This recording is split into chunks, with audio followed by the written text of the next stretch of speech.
when you're trying to be creative and solve a problem or come up with something new, something innovative, a solution to your problem or a solution to the challenges you're facing, you can't be solving problems from the same level of awareness that created it. This is one of Einstein's famous lines, or attributed to Einstein. We're not using the universal intelligence that is available to us at our disposal because we've so invested in our thinking and our patterns that repeat over and over again the same dialogue in your mind.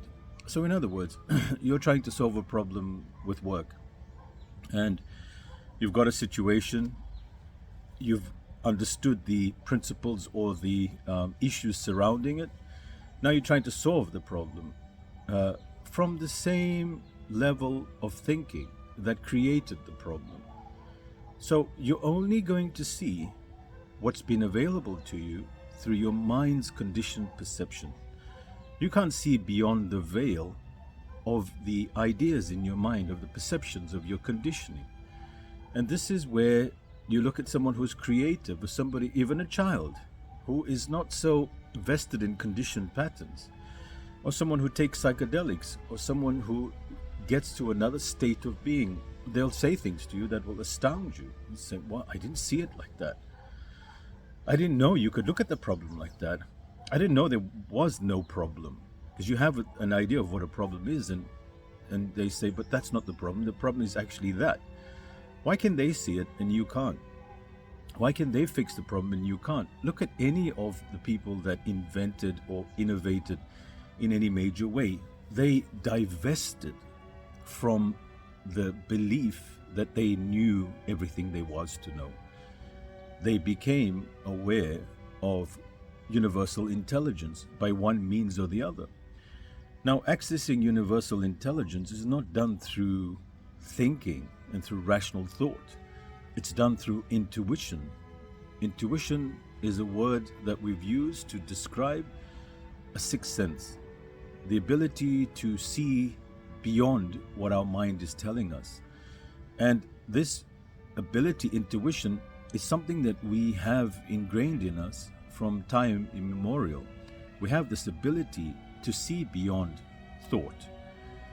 And modern day society, especially with the new materialist scientific understanding of existence, is all fact-based, figures-based, Newtonian thinking. If you can't see it, then it's not real.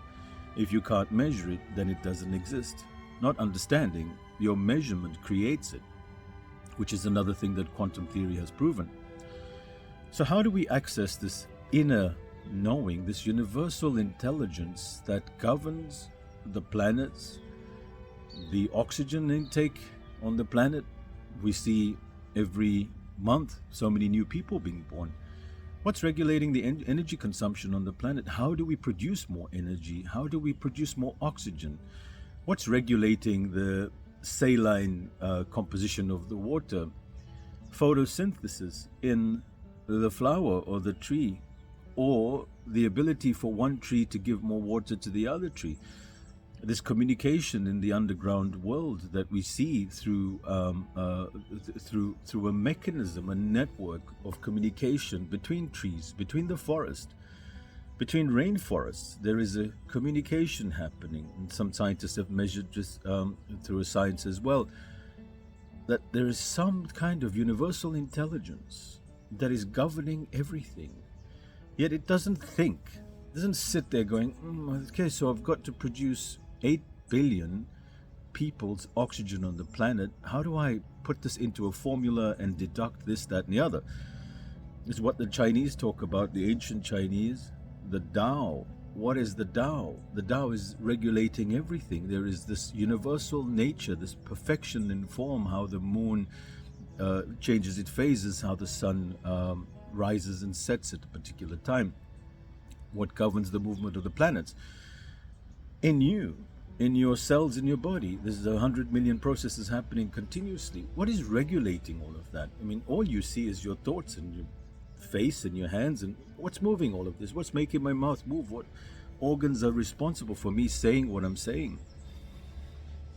There is so much going on behind the mind and the thoughts. And so if you want to solve problems in your life and at work, you have to access universal intelligence.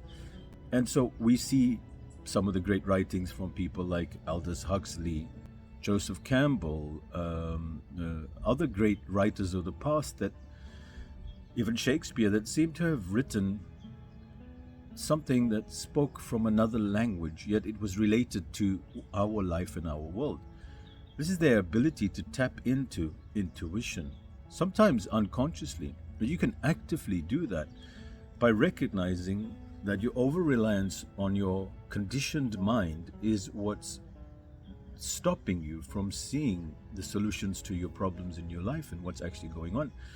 So I want to, in a future video, show you how to tap into your intuition, but just recognize and understand that you have a very limited view of perception and it's conditioned. Think about it. Why is the color blue called blue? Why can't it be called green? Who agreed on these sets of words about what this is and what that isn't? And those are labels that we attach to certain things. But is that what it is? Is life what you think it is? Or is life something beyond what you think it is? And are your problems actually your problems? And the way that you're encountering and facing your problems, is it from the same level of perception and awareness that created it? So the only way to be able to do out of that is to step out of thought, to get into the unknown. Because everything that you want to solve is in the unknown. Because if it was in the known, you would have solved it already, because you knew about it already. Since you don't know about it, and you want the answer, you have to go to a place outside of your conditioned mind to alert and to train the muscle of intuition that we have for thousands of years within us. It's becoming more and more atrophied due to us not using it, because we need proof, we need evidence. So show me the proof and the evidence and the measurement as to how and why the universal intelligence knows how much oxygen to produce for 8 billion people. Up till a couple of centuries ago, there were only 100 million people on the planet. So now that we have this exponential growth of people on the planet, who's sitting there in a boardroom saying, guys, we got a problem, let's go produce more oxygen, what do we need to do, right? And they found this thing called dimatomes that actually, it's a long process, but you can look up dimatomes that regulate oxygen production on Earth.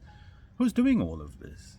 Is it happening through the level of mind? Can you regulate and coordinate and manage a system as complex as the universe? Your brain can't, my brain can't, all the brains together can't. But there is something in universal intelligence that we can access, and it's not through the mind, it's through our intuition. And we've forgotten how to train that muscle. And I want to do a course on training the muscle of intuition, awakening the creativity, becoming no mind. All these practices have been taught for generations through the yogis, through the ancient mystics all across the world, the shamans, the Sufis, the Taoists, the Zen masters, the yogis across the planet. But we've become so invested in our thoughts and our rational conditioned mind that we can't see reality for what it is. We're seeing reality for a limited view, and we're only able to see what our thoughts are telling us to see. And so we've got to get out of the thoughts and then bring in that intuition into our world, and then all of a sudden we have a profoundly deep understanding of the problems and situations by using our rational minds later on.